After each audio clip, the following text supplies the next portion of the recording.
O século XXI tem sido marcado por uma ampla gama de narrativas apocalípticas que ecoam ao longo da história humana, desde a antiguidade até os dias atuais.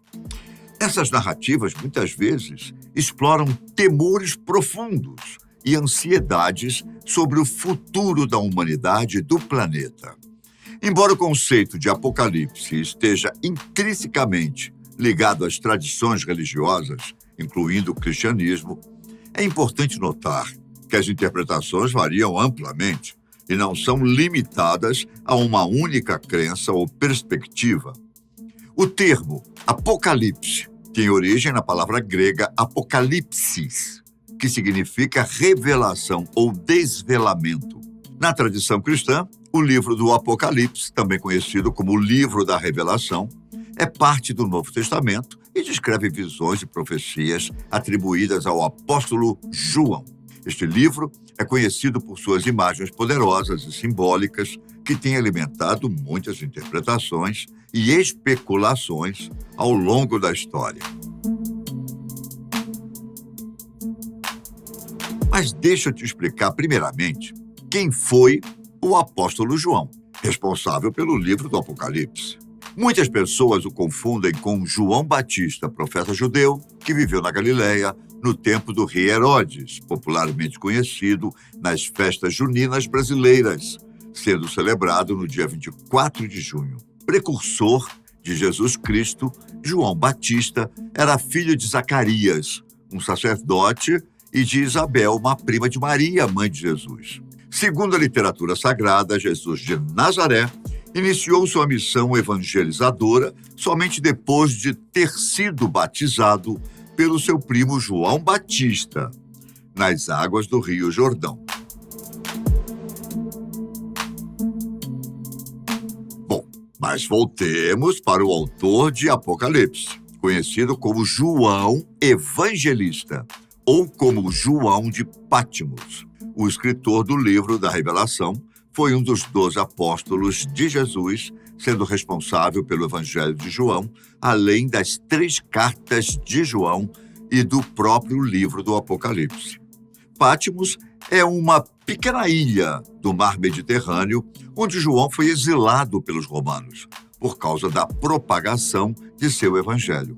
Pouca gente morava neste local, sendo que as pessoas só teriam contato com o resto do mundo quando um navio parava no único porto da ilha. A tradição cristã, desde muito cedo, afirma que João viveu por muitos anos na cidade de Éfeso, após deixar as terras de Jerusalém, na região da Palestina, no início da Guerra Judaica, por volta de 69 d.C. A cidade de Éfeso ficava localizada nas proximidades da costa oeste da Ásia Menor, no Mar Egeu, na altura da foz do rio Caister, onde atualmente fica o centro da Turquia. Por conta de sua estrutura, de sua importância comercial e proporção de habitantes, Éfeso era considerada uma metrópole, sendo a segunda maior cidade do Império Romano, ficando atrás somente de Roma.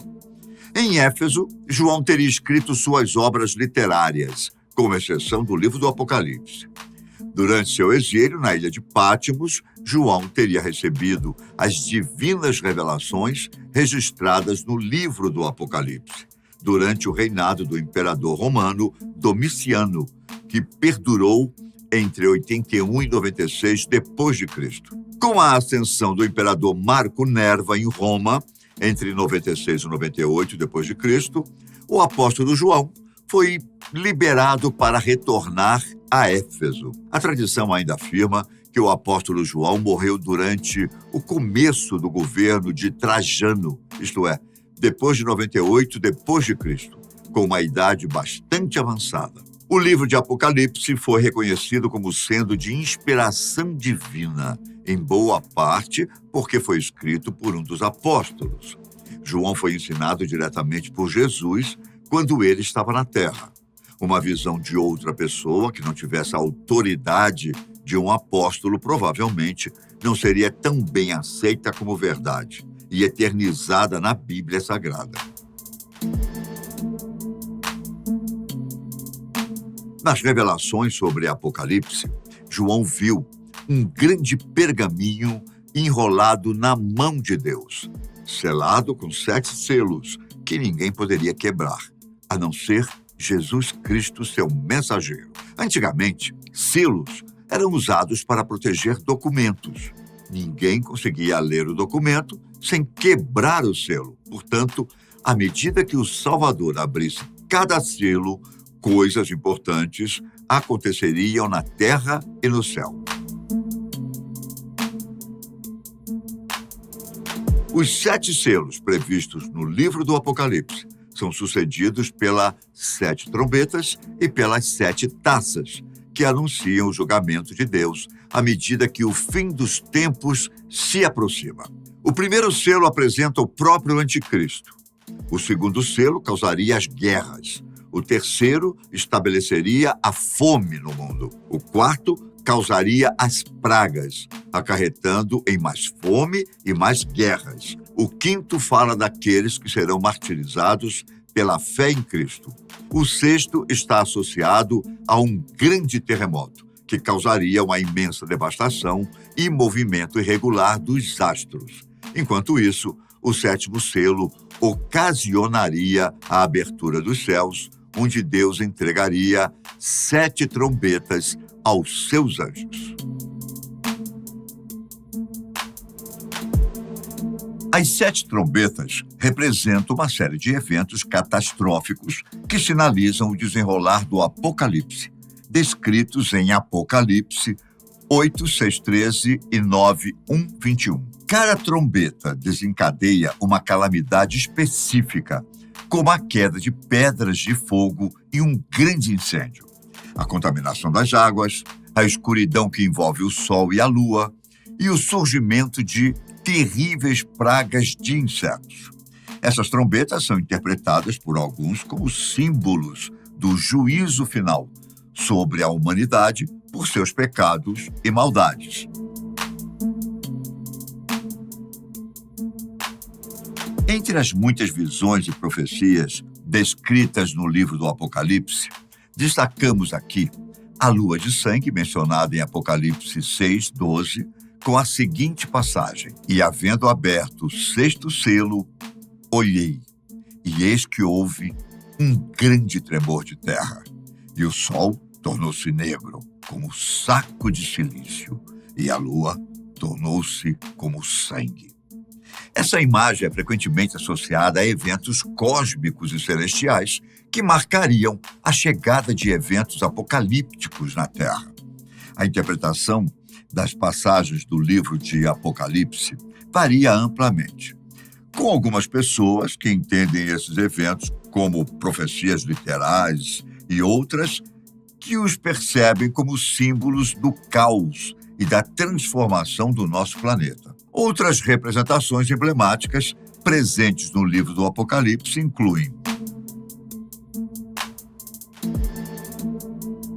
uma figura misteriosa conhecida como a besta, mencionada em Apocalipse 13, cujo número lhe é atribuído e descrito como 666.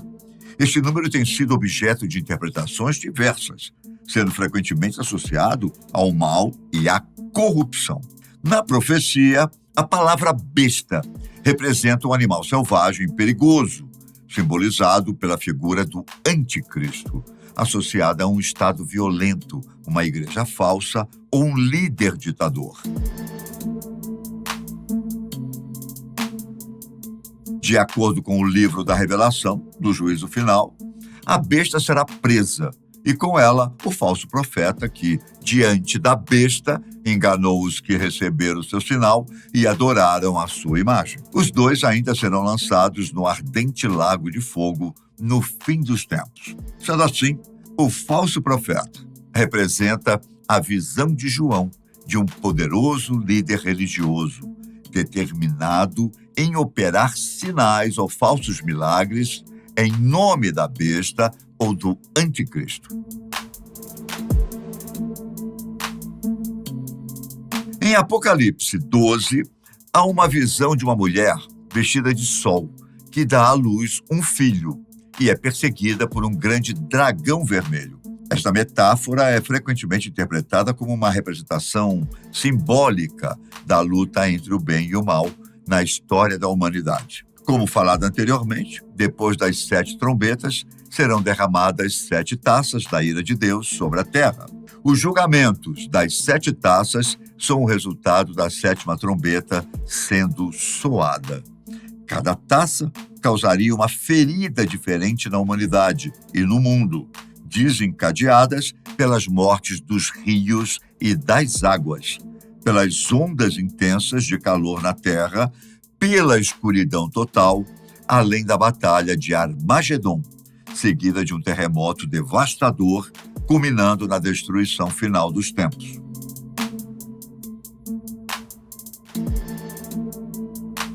As narrativas apocalípticas, sejam elas religiosas ou seculares, frequentemente refletem nossos medos e preocupações sobre o desconhecido e o futuro incerto da humanidade. Portanto, devemos perceber que as mensagens contidas no livro do Apocalipse não se limitam à religião. Ao longo do século XXI, temos visto preocupações crescentes relacionadas às mudanças climáticas, pandemias globais, conflitos armados e avanços tecnológicos que levantaram questões sobre o destino da humanidade. Essas preocupações refletem nosso desejo coletivo de compreender e lidar com os desafios que o mundo enfrenta atualmente.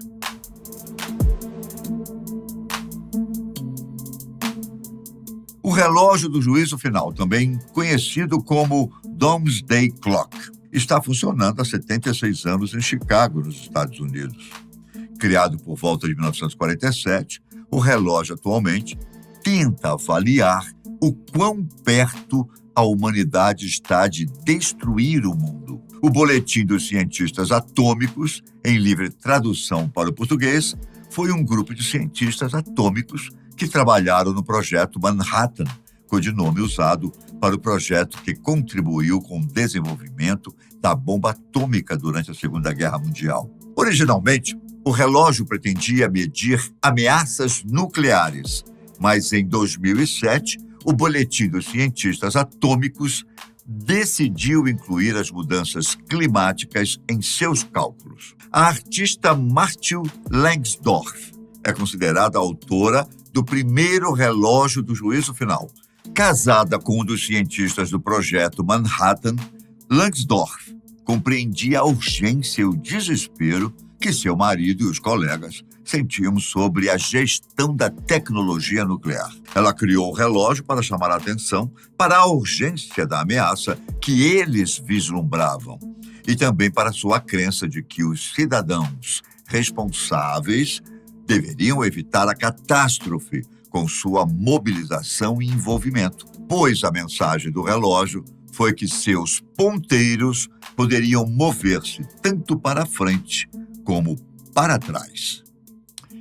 Em 1949, a União Soviética tentou suas primeiras armas nucleares. Por isso, o editor do boletim moveu os ponteiros do relógio de 7 para 3 minutos para chegar à meia-noite. Ao fazê-lo, ele ativou o relógio, que deixou de ser uma metáfora estática e passou a ser dinâmico. Em 1953, o relógio moveu-se adiante, mais uma vez, para 2 minutos para meia-noite, depois que os Estados Unidos e a União Soviética detonaram as primeiras armas termonucleares. 10 anos depois, a partir do Tratado da Proibição Parcial de Testes Nucleares, no início da década de 60, a humanidade pôde testemunhar a mudança dos ponteiros do relógio, que andaram 5 minutos para trás. No período da Guerra Fria, o relógio também andou 14 minutos para trás. Neste período, os episódios mais notáveis foram o Tratado de Forças Nucleares de Alcance Intermediário, de 1987, que proibiu todos os mísseis balísticos em território russo e norte-americano com alcance de 500 a 5.500 quilômetros e causou a retirada de serviço de 2.692 mísseis nucleares. Houve também o Tratado de Redução de Armas Estratégicas, START, na sigla em inglês, que levaria à eliminação de cerca de 80% das armas nucleares, a partir de 1991. Nesse momento, o relógio do juízo final foi alterado para 17 minutos para meia-noite e até foi retirado da capa do boletim de cientistas atômicos. Porém, os altos níveis de gastos militares e a proliferação nuclear no sul da Ásia e no Oriente Médio, no final da década de 90, fizeram com que o relógio marcasse 9 minutos para meia-noite e continuasse a progredir implacavelmente para frente. As últimas décadas marcaram uma aceleração significativa no movimento do relógio do juízo final, até que em 2020 o relógio atingiu 100 segundos para meia-noite. Por muitos anos, as páginas do boletim também analisaram os desafios apresentados por novas tecnologias problemáticas, com os avanços da inteligência artificial, armas biológicas e a nanotecnologia. Em 2022, pela primeira vez, a desinformação foi mencionada como uma das ameaças ao planeta, principalmente por causa das resistências às vacinas contra o coronavírus e incentivo a atos violentos, como a invasão do Capitólio por apoiadores de Donald Trump, adeptos de teorias conspiratórias. Em 2023, os cientistas foram mais longe com a preocupação, posicionando os ponteiros a 90 segundos para meia-noite, refletindo a absoluta instabilidade da situação global e a falha das instituições internacionais em reagir ao tic-tac do risco existencial. Com as mudanças climáticas provocando devastações pelo mundo e o temor de que Vladimir Putin use armas nucleares na guerra contra a Ucrânia, era de se esperar que o ponteiro do relógio avançasse mais. Segundo o painel do relógio do Apocalipse, os efeitos da guerra Rússia-Ucrânia para o planeta e para a humanidade não se limitam a um aumento no perigo nuclear. Eles também prejudicam os esforços globais para combater as mudanças climáticas. Isso porque os países dependentes do petróleo e do gás russo acabaram diversificando seus suprimentos e fornecimentos, o que acarretou na expansão de investimentos em gás natural, o que não se esperava que acontecesse em pleno século XXI. As emissões globais de dióxido de carbono da queima de combustíveis fósseis atingiram proporções alarmantes a partir de 2022. As temperaturas extremas na Europa Central, América do Norte, China e outras regiões do hemisfério norte no verão passado também levaram à escassez de água e às condições de seca do solo dessas regiões, minando ainda mais a segurança alimentar dos povos devido às colheitas ruins e ao aumento dos preços dos alimentos. No que diz respeito à desinformação, os cientistas demonstraram algum tipo de otimismo a partir do fato do negacionismo eleitoral ter perdido força em países como Estados Unidos e França. Porém, os conflitos reais nas zonas nebulosas da cibersegurança têm preocupado o grupo de cientistas que analisam o relógio do juízo final, que afirmou que o controle dos governos sobre as informações cibernéticas bloqueou a ampla disseminação de informações verdadeiras sobre as guerras atuais.